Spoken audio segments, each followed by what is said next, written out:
Mario Lopez. What's up, y'all? Mario Lopez. Joining me now on Zoom, Grammy-winning singer-songwriter from Coldplay, Mr. Chris Martin. Welcome to the show, Chris. How are you? Hello, Mario. I'm good. Thank you. How are you? I'm well, buddy. I'm well. Thank you. Congrats on the new song, Higher Power. Heard it. Very cool. I'm digging the sound. What was the inspiration behind this one, Chris? Life and people and the world and being Deep. alive. Yeah. Is this just a single or going to be part of a new album? Yeah. Okay. Keeping it mysterious. I like it. Speaking of albums, your last album, of course, was nominated for Album of the Year. Do you get more inspired when you the accolades come in, or is there kind of pressure to follow it up with something equally as great? Or what is your approach to writing? The accolades, but you could have just said our last album, lost Album of the Year. Hey, still being nominated. Are you kidding me? With all the music out there? I think, I don't know how you feel about it. I feel that, by the way, I've been watching you on TV since I was really little. Really? Thank you. It's cool. Appreciate that. Now I feel old. I think he just called you. No, but yeah, I think you're the same age as me, but it's just cool. Right on, man. Well, I've been listening to you for, I feel, not since I was little, but as an adult. What was I talking about? Oh yeah, I don't think that you should take accolades and stuff too seriously, but I think it's really nice. It's like if someone says hi in the street, we're always grateful for it, but you don't want to depend on it. Correct. During this this downtime during the pandemic, Chris, did that allow you time to be more creative, or did it sort of stymie it because you're not out experiencing things? That's a great question. I think a little bit of, well, not stymied, no, not at all. But I think I definitely had to do some like self-reflection on who am I without being in front of loads of people. Yeah. I think quite a lot of my self-worth comes from that. So I had to look at that a bit, and then we were very lucky. We were supposed to be in the studio that whole time anyway. Got it. We just did that.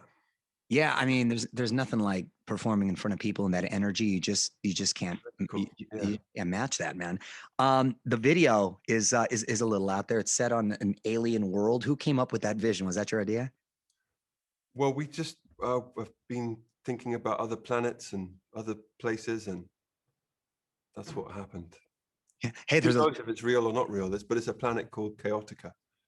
Well, there's a lot of been UFO sightings right now, so you're on topic. It seems to be very relevant at the moment. What about live shows? We just talked about live shows. Are you planning on getting back to the road? Is it still a little? Yeah, we're planning it, but who knows if it's, I think we're like that old phrase, if you build it, they will come. I think we're building it and trusting that at some point people will be allowed to come. Okay. Yeah. I think if we didn't have at least the dream of it, we would then go officially crazy. Yeah, no, you're right. It's got to be aspirational for sure. Aspiration. A lot of big artists have been selling their catalogs recently. Is that something you would ever consider? Not right now. I don't know who owns it. I don't think it's Good to mine or find out. ours. If it's not you, then definitely do it. Yeah. I think who's the other person talking? Oh, that's me. That's why one of my producers here. What's his name? I'm over here. His Fraser. name's Fraser. Oh, hey, Fraser. Oh, there you are. Okay, nice to see you. How are you doing? I make dumb comments in the back. Oh, that's cool. I like that. They're good comments. You gotta have a friend to do that once in a I while. mean, like, I think with all these, I don't know who owns our catalog right now. I think we own it with we're on a label, so we're happy right now. So Good for at you. some point, I don't know the answer to that question. Hey, fair enough. Fair enough. Well, I do know you've teamed up with Paul McCartney to get artists more royalties from streaming platforms. Is this an issue with labels? You mentioned labels, or more the streaming services themselves? I think that any advance in technology leads to a sort of Wild Westness in terms of how things work, and it's great to have free access to this, and then you realize, well, but wait a minute, the person creating this isn't getting paid, and that might be like a 19-year-old kid in Des Moines. Mm-hmm. It's not just Paul McCartney making music. So I think with music, any form of someone creating something, my personal belief is that there should be if someone's getting paid, the artist should definitely be involved with that. I agree. Who can argue with that? So, so it's just about that, I think. Yeah.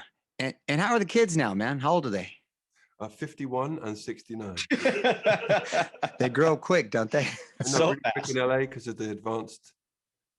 No, but they are 15 and 17.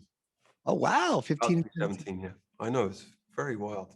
Do they, I mean, I've got 3 kids myself. And how do you feel like if they want to get into the entertainment industry or the music business, knowing the ups and downs, do you try to encourage it, discourage it, just support what they want? I'm just curious when other artists, how they go about that. When I forced my son to get his first nose job, he was like, "Why are you doing that?" Because you've got a schnoz kid. Look, Saved by the Bell 3 is going to come around at some point. Love it. No, I feel that, well, this is how I feel about everybody in life, not just my children, is that the ultimate privilege is to be able to discover what you love and then do it, which sounds very simple, but for a lot of the planet, that's not a possibility. So all I want for them is that they're able to find their passion and do that. And if that's their job, then that's great too. Okay, good. I feel better. I don't worry about any of the but I definitely wouldn't push it. How old are your kids? Mine are little. Mine are 10, 7, and about to be 2. Oh, that's great. Yeah, but they're actually, my daughter and all them have kind of fell into it. Now they're like putting away enough money for their own little college account. So it's worked out. But I didn't encourage it. It just sort of happened. It was sort of weird how it just sort of happened. But I'm like, okay, I guess I'm not going to discourage it either, but just support them. I kind of have the same attitude you do there. So yeah, no, it is kind of a fine line because although the 2-year-old has not gotten a nose job yet. No, he's not yet. He needs to step it up. A little behind. He's been slacking right there. What are you watching right now on TV? You streaming anything? I watched My Octopus Teacher, which everybody loves. Isn't that crazy? He straight out fell in love with that octopus, right? So bizarre. I thought it was gonna get turned sexual for a second. It was erotic. I was the trippiest duck. If you're trying to get me to watch it, that saying it's erotic is not helping. Am I lying? Wasn't it a bit erotic, Chris, with the octopus? Should watch it, Fraser, because Meryl Streep is amazing as the octopus. Yes. Oh, okay. She kills it. Okay, I didn't realize she played the octopus. I'll check it out. She kills it. She plays 2 of the legs. Chris, what's a song that you wish you wrote? So many. I think that's part of the thing that keeps me going is every time I think, oh yeah, we're good. Then I hear something where I'm like, oh, Yeah. It happened with Driver's License, that Olivia Rodrigo song. Yeah. I just thought that was wonderful. Yeah. There's a girl called Laura Mavula who's just released a song in England called Church Girl, which is, I love that song Anyone by Justin Bieber. That did it. So I get songs that like, at first my body gets annoyed. Yeah. And it turns into inspiration, which I'm very lucky about, rather than getting on the internet and being mean. It turns into tweeting about it. That's a sign of a good competitor. I like that. Instead of it, and then you get inspired. Last question for you, my friend. Who do you cast to play you in the Chris Martin biopic? I think when is this happening? That's a very good question. That's a very good question. Let's say now. Let's say they're casting now. I think the guy that is it John Heder? Oh, Napoleon Dynamite. So that's a comedy. I like it. See, I like that. Discovered you have a cool sense of humor, man. Well, hey, very nice to meet you via Zoom. Mario, you too, and Fraser too. And who made the papier-mâché Mario? That's supposed to be a piñata, but it does look like a Tom Cruise paper mache.